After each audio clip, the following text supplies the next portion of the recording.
तेज है। प्रत्याशी एक तरफ तो तय हो गया लेकिन दूसरी तरफ तय नहीं हुआ है, यानी भारतीय जनता पार्टी ने भी प्रत्याशियों की सूची नहीं जारी की। अभी शायद संशय है इसमें।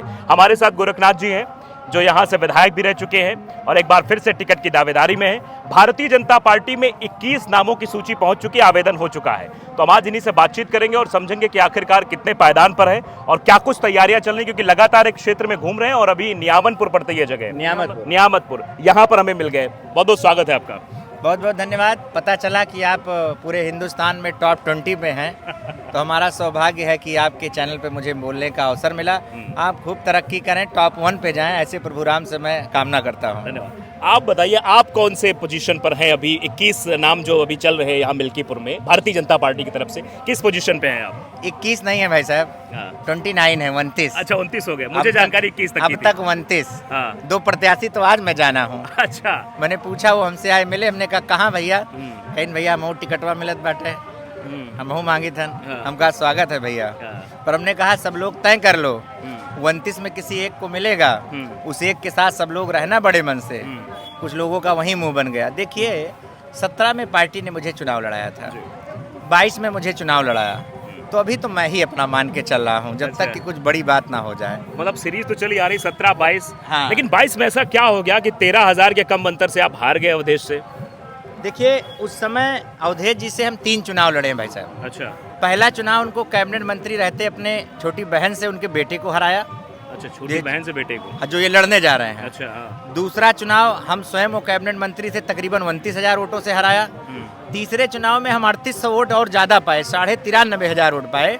दुर्भाग्य रहा कि हम कुछ वोटों से 12,200 वोटों से चुनाव हार गए। क्या वजह रही? क्या ये इलेक्शन क्या कारण था कि आप हार गए?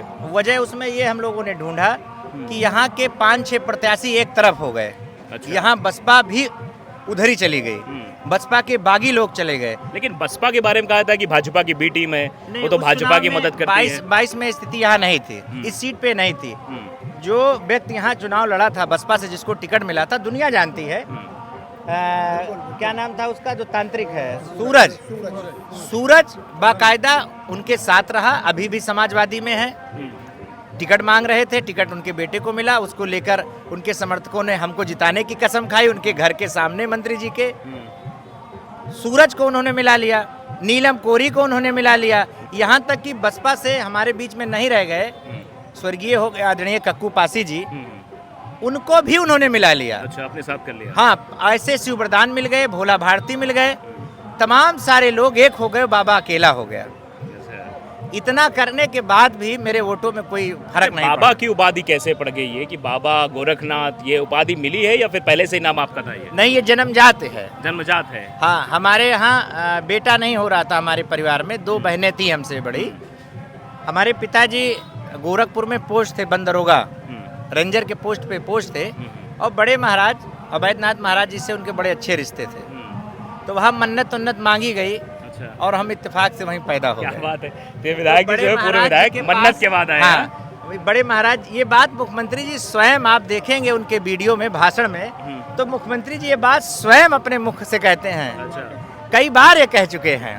तो जब हम ये बात जब बड़े महाराज तक गई तो उनके मुंह से निकल गया कि ये तो साक्षात गोरखनाथ आ गया। तो हमारे घर वालों ने यही नाम हमारा रख दिया, और हम जब हम होश संभाले तो सब हमको बाबा ही कहते थे। अच्छा, अब ये चर्चा हो रही है मिल्कीपुर में दरअसल, क्योंकि ये सीट हाईलाइटेड भी है। अयोध्या आप लोग हार ही चुके हैं, लोकसभा चुनाव में बड़ी शिकस्त मिली है। अब ये कह रहे हैं कि बड़े चुनाव तो हरा दिया पिता ने, बेटा जो मैदान में उतरा है वो अच्छों को धूल चढ़ा देगा। ऐसा कुछ नहीं है, वो जो सपना देख रहे हैं वो देखते रहे। उनका मुकाबला बाबा गोरखनाथ से होने जा रहा है। अच्छा। पसीने तो उनके भी छूट गए होंगे, आप ये जान लीजिए। आप यहीं अपने चैनल में रिकॉर्ड कर लीजिए, उनको 25, 30, 35 हज़ार से हरा के भेजने का काम यहाँ की जनता करेगी।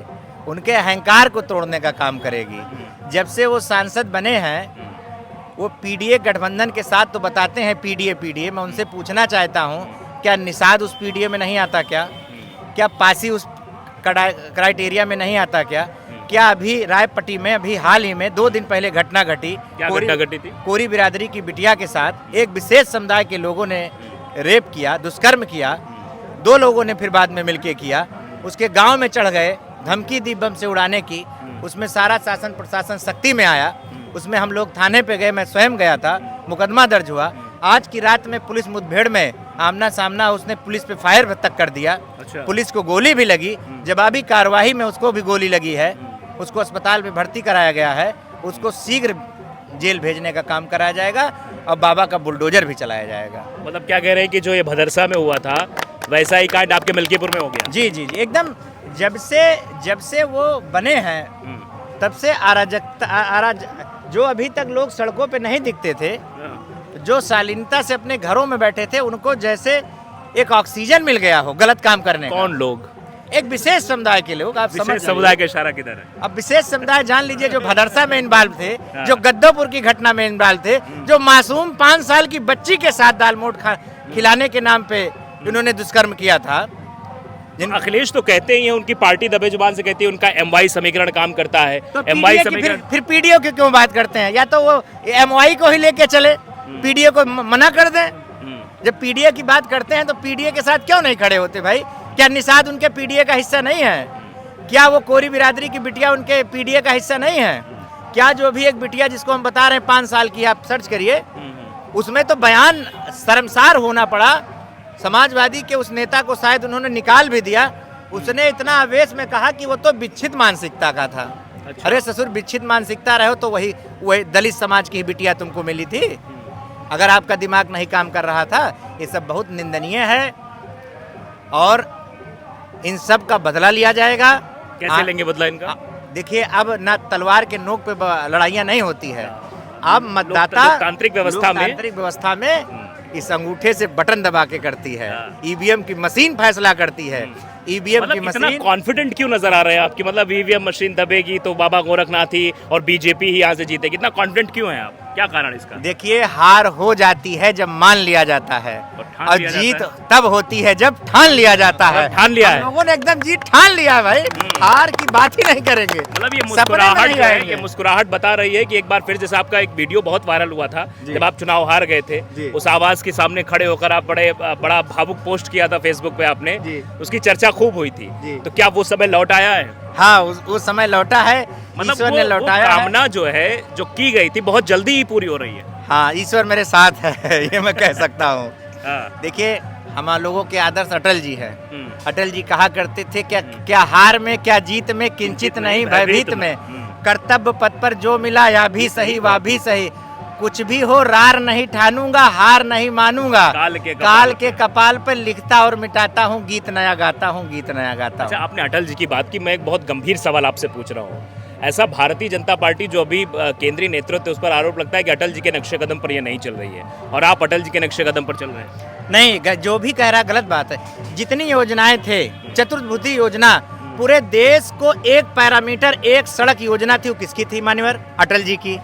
उसी पर मोदी जी सबसे बड़ा काम कर रहे हैं। जो ये अंत्योदय है, अटल जी की देन थी, उस पर सबसे बड़ा काम मोदी जी की सरकार कर रहे हैं। अंत्योदय, अंतिम पायदान पे खड़े व्यक्ति के चेहरे पे कैसे मुस्कान आए, उसकी मुस्कुराहट कैसे बनी रहे, इसकी योजना रचना हमारे भाजपा के बड़े नेता कर रहे हैं। तो सब कुछ तो अटल के जी के और पंडित दीनदयाल जी के और श्यामा प्रसाद मुखर्जी के ही तो पग चिन्हों पे हम लोग चल रहे हैं सरकार। मतलब मिल्कीपुर जीत रहे हैं? एकदम जीत रहे हैं और बड़ी खुशखबरी मिल्कीपुर वालों के लिए। आपकी कितना मार्जिन रहेगा? पिछली बार 28,000 था, फिर आप हारे 13,000 वोटों से।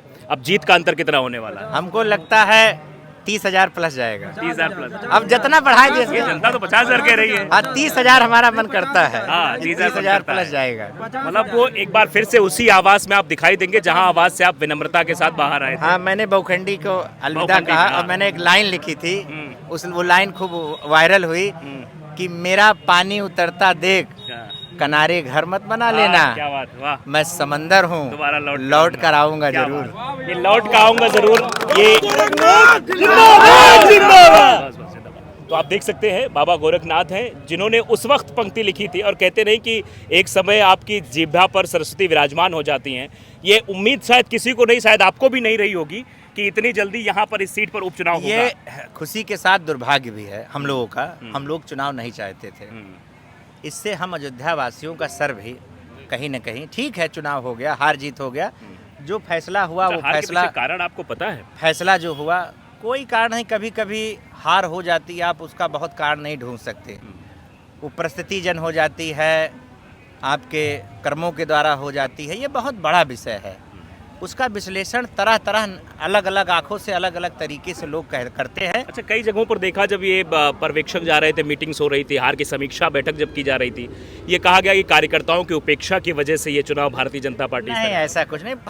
हमारे पार्टी का कार्यकर्ता जैसे 15 साल 20 साल पहले रहा वैसे अब बा। हाँ। ओका बहुत कुछ चाहिए नहीं। हाँ। देखो, समाजवादी में कार्यकर्ता मोटरसाइकिल से रहा थी तो वह फार्चूनर पर 5 साल पर चढ़ लिए थी, और हमारे यहाँ कार्यकर्ता कहूँ गलती से बोलोरो खरीदे बा तो 5 साल पे मोटरसाइकिल पे आ जाता है। दोनों मंतर बा। मतलब आपके यहाँ उसकी उन्नति घट जाती है। भैया वो देश प्रेम चाहत बा, देश का विश्व गुरु बनावा चाहत बा, सोने की चिड़िया बनावा चाहत बा।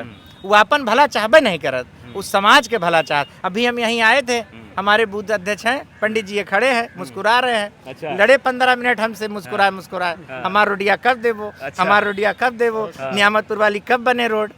तो ये अपना भला थोड़ी मांग रहे हैं कि ठुन्नल दे दियो हमारे घरे लगो पे। ये तो समाज की बात कर रहे हैं, जनहित की बात कर रहे हैं। और हमने बहुत बड़े मन से इनसे कहा कि भैया आगे के 10 रोड कोनो बने तो नियामतपुर बने, चाहे हमारा कालर पकड़ ली हो।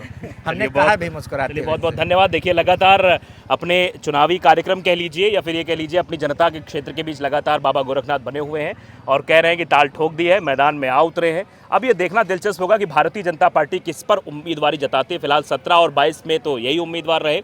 अब आगे क्या इस उपचुनाव में ये उम्मीदवार होंगे, ये वक्त बताएगा। और फिर उसके बाद जब चुनावी घमासान होगा तो अवधेश प्रसाद के बेटे कितना हावी इन पर वो होते हैं, वो इन पर होते हैं, ये देखने वाला वक्त ही बताएगा।